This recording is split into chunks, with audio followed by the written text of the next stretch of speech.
రాష్ట్ర సమితి ఆవిర్భవించి నేటి 27వ తారీఖు నుంచి రజతోత్సవం అంటే 25 సంవత్సరాలు పూర్తి చేసుకొని 27 అడుగు పెడుతున్న సందర్భంగా మనము బీఆర్ఎస్ పార్టీ చేపట్టినటువంటి 25 సంవత్సరాల నుంచి పోరాడి తెలంగాణ తీసుకొచ్చి తెలంగాణ ప్రజలకు జరుగుతున్నటువంటి అన్యాయాలను అరికట్టడానికి ఈ వరంగల్ చలో అలంగారిని వరంగల్ పిలుపునివ్వడం జరిగింది. దాంట్లో భాగంగా చిలప్చేడ్ మండలం నుంచి ప్రతి గ్రామం నుంచి పెద్ద ఎత్తున ప్రజలు జన సమీకరణ చేసుకొని భారీ ఎత్తున సభకు చేరాలని మండల పార్టీ తరఫున మేము ప్రజలందరికీ విన్నపం చేస్తున్నాం. జై తెలంగాణ. మొదటి సభ గవర్నమెంట్ వచ్చిన నుంచి మొదటి సభ.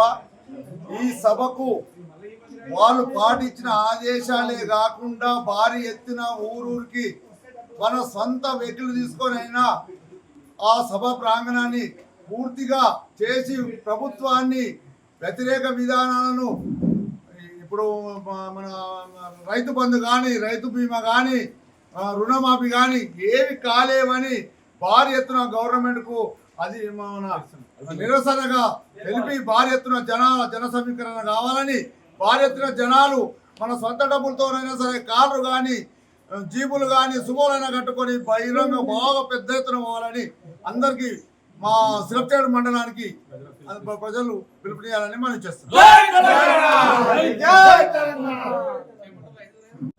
రేపు 27 తారీఖున వరంగల్ చలో వరంగల్ సభకు భారీ ఎత్తున ప్రతి గ్రామం నుండి ఒక 20-25 మంది ముఖ్యులు ప్రతి ఒక్క గ్రామ పంచాయతీ నుంచి కంపల్సరిగా ప్రతి ఊరి నుంచి ఊరికి ఒక 20 మందికి ఒక 2 ఊళ్ళకు ఒకటి 3 ఊళ్ళకు ఒక బస్సు పెడుతున్నాం. మన ఎమ్మెల్యే గారు ఆదేశాలు ఇచ్చారు 3 ఊళ్ళకు ఒక బస్సు 3 ఊళ్ళకు ఒక బస్సు అని. ఆ బస్సును విజయవంతం చేసి మంచిగా తీసుకుపోగలరని కోరుతున్నాం.